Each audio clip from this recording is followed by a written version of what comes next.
Hey there, y'all. Today we're going to talk about 3.8 on solving quadratic and linear systems of equations. This is not a section in your textbook. This is all supplemental. So everything you're going to need for it is either in this lesson or in the assignment. Okay. So pay close attention to this. Again, there's not resources in your textbook, but there are resources other places for this. So the objectives of this lesson, we're going to be able to graph nonlinear systems and be able to find their solutions that they have. And so the two standards this comes from ACE point 1 being able to solve and create equations in one variable and being able to use systems of equations to represent real world situations. So let's look at example 1. So when we're talking about equations of systems here, with one being quadratic, one being linear, we have three different cases of how they will solve out. And so the first one here, we're going to look at a case with two solutions. And so we're going to graph y equals x squared plus 4x minus 9 and y equals negative 2x minus 2 and see what those solutions are. And so if we graph the line first, the line will be the easier of the two. We'll graph that in blue. Y is equal to negative 2x minus 2, so the y-intercept is negative 2. And our slope is going to go down 2 and right 1.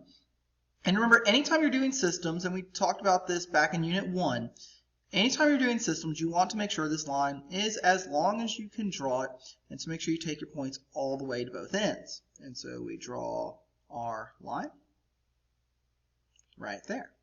So now as we look at the quadratic piece, y is equal to x squared plus 4x minus 9. Remember that we want to first find the axis of symmetry. So x is equal to the opposite of b over 2a. So x is equal to the opposite of 4 over 2 times 1. And so negative 4 over 2, so that is negative 2. And so my axis of symmetry is coming through here. Now remember, where this axis of symmetry is not a real part of the line. So where these red and blue cross here is not a solution. Now we can quickly get our y-intercept at negative 9. So that's going to be here. And then we're going to do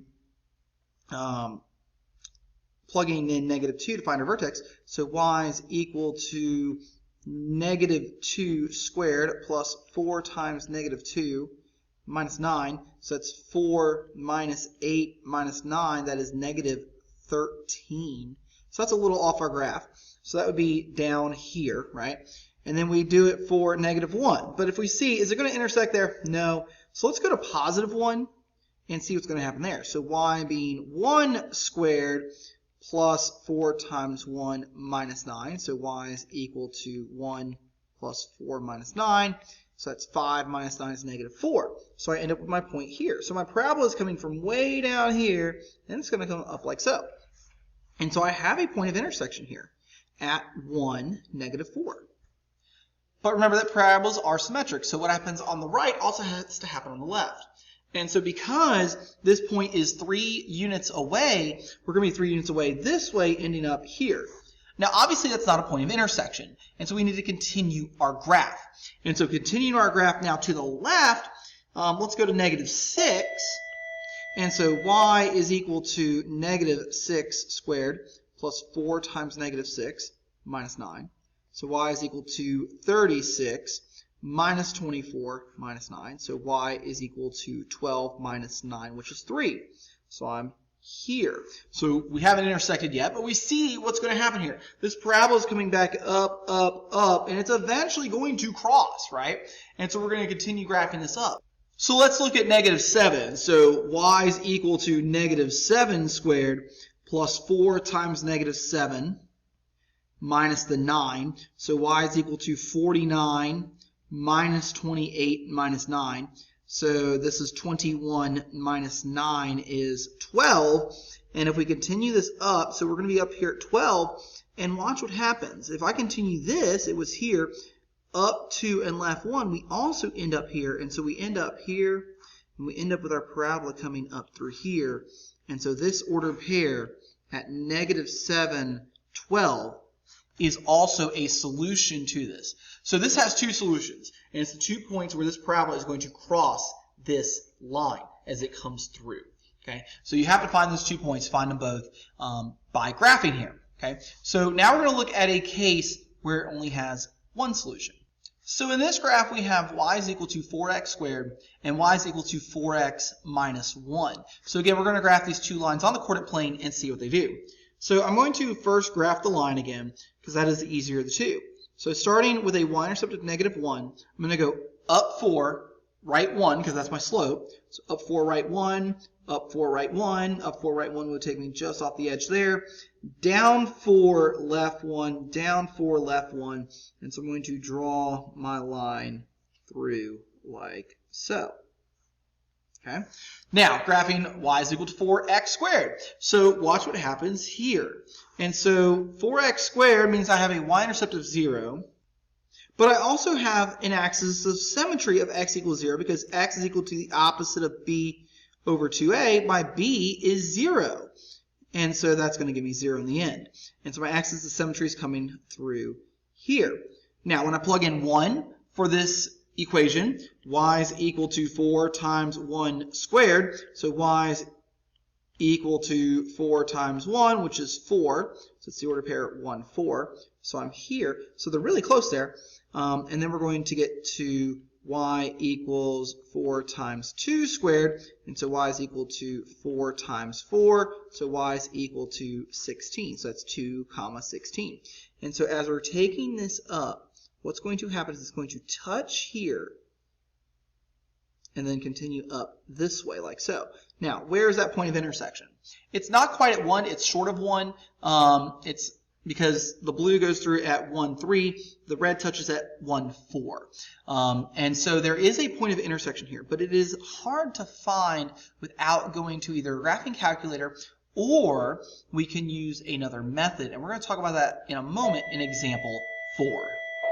But before we do that, to just show that this parabola, of course, is symmetric, we will plot this point to the other side, and then this next point will be up here at -2, -16. So it's going to be a very steep graph very quickly, and we see that it will only have one solution. Again, pay attention to where this is going to touch. It's going to be a very close point. They're going to look like they get close, so the question is, do they touch or do they not touch? And again, graphing technology is going to give you that more precisely than you graphing this by hand, especially with one solution. Okay, but let's go to example 3 real quick before we talk about other methods. So with example 3, we see that y is equal to x minus 4 squared plus 3, and y is equal to -2x minus 5. Again, we're going to start with the linear piece, and then we'll talk about the quadratic piece. So if I'm starting at -5, that's my y-intercept, going down to right 1, graphing this up, down to right 1, and then up to left 1, reversing both directions. So I can get the full line across the coordinate plane that I've got here. And so when we draw all this out, here is our line coming down like so. Now, let's talk about the other piece. We've got x minus 4 squared plus 3. And so remember that that is in vertex form. So where is the vertex? And don't forget that the x does what? It lies to you. And so this -4 is really plus 4, right? So we're going to the right 4. And so +4, +3, my solution is, my vertex is there, right?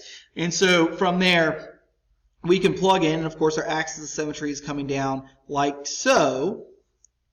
And so when we start plugging this in, we plug in, let's say 3, right? So y is equal to 3 minus 4 squared plus 3. So y is equal to -1 squared plus 3. So y is equal to 1 plus 3, which would be 4. So I'm here. And that point will reflect here. And so y is equal to 2 minus 4 squared plus 3. So y is equal to -2 plus -2 squared plus 3. And so y is equal to 4 plus 3, which is 7. And so now I'm here. And so we'll do one more just to see how this is going to work out. And so y is equal, let's go to 0. 0 minus 4 squared plus 3. So y is equal to -4 squared plus 3, so that's going to be y is equal to 16 plus 3, which is 19. And so I'm way up here. And so look at what this parabola is doing. It's going way up here. And this is going way up here. So is the red ever going to touch the blue? No. And so this would have no solution to it. And again, our graphs will be very distinct on how we see that. All right, so let's look at example 4 and talk about how we can find these without graphing, and we can do that by substitution. All right, so example 4 with substitution here. Again, like we saw with graphing, it's not always precise. It can give us an idea where a solution or how many solutions it might have. And if a graph's really easy, like we see with linear solutions, linear systems, we see that those solutions can be easy to find sometimes, but they can also be hard to find because they come out the decimal approximations. And so we look at this here. Y is equal to 3x squared minus x minus 2. And y is equal to 2x. And if I'm going to use substitution here, we can do one of two things. Both of these are set equal to y, so I can just set them equal to each other, like so. Or I could remanipulate the second equation and solve it for x, and then substitute in for the x, and then we've got partials of y. Probably not the best method. Normally it's just easier to set them both equal to each other, and then we're going to solve so that this is equal to 0. And so 3x squared minus 3x minus 6 is equal to 0. Now watch this. All of these can divide by 3. So I get x squared minus x minus 2 is equal to 0. And at this point, you could choose whatever method that you want. You could choose to do it by the quadratic formula and find the solutions. You could plug it in to find by factoring it. And again, these are going to give you the x values. But if I find x values, remember that we've got to work this back and find ordered pairs. And so that means we have to take the x values and find the y's. So let's see what happens in our next step. So I am going to factor this one. And so my AC is negative 2, my B is negative 1. So what is going to multiply to negative 2 and add the negative 1? Well, that would be a negative 2 and a positive 1. And so it's going to factor to x minus 2 and x plus 1. And if you forget how that worked, go back to the lesson video on section 4 on factoring from a couple lessons ago. And so now we're going to get that x minus 2 is equal to 0, or x plus 1 is equal to 0. So x is equal to 2, or x is equal to negative 1. Now, when we were factoring, these were our two solutions, right? But we're trying to find where these two lines on the coordinate plane are going to intersect. And so we've got to take both these x values and find their y values. Now, just like with substitution and elimination when we did linears, I don't have to plug back into both equations, but I do have to plug in whatever x value I got into one of them to find the y. And so the linear is the easier to plug into here. And so y is equal to 2 times 2, so y is equal to 4. And so my first order pair is 2, 4. My other order pair is going to be y is equal to 2 times the negative 1, so y is equal to negative 2, so we get the order pair negative 1, negative 2. And so if we were to graph this, we would see these 2 points intersect here. But substitution is another valid method in solving these. And so that is going to be a part of the assignment that you see. You will have to solve some of these with substitution. I need to see the work. Make sure you get it done. So that's it for this lesson. Make sure you fill out the Google form and make sure if you have any questions you ask. And that is it. So y'all have a great one, and I'll catch y'all next time.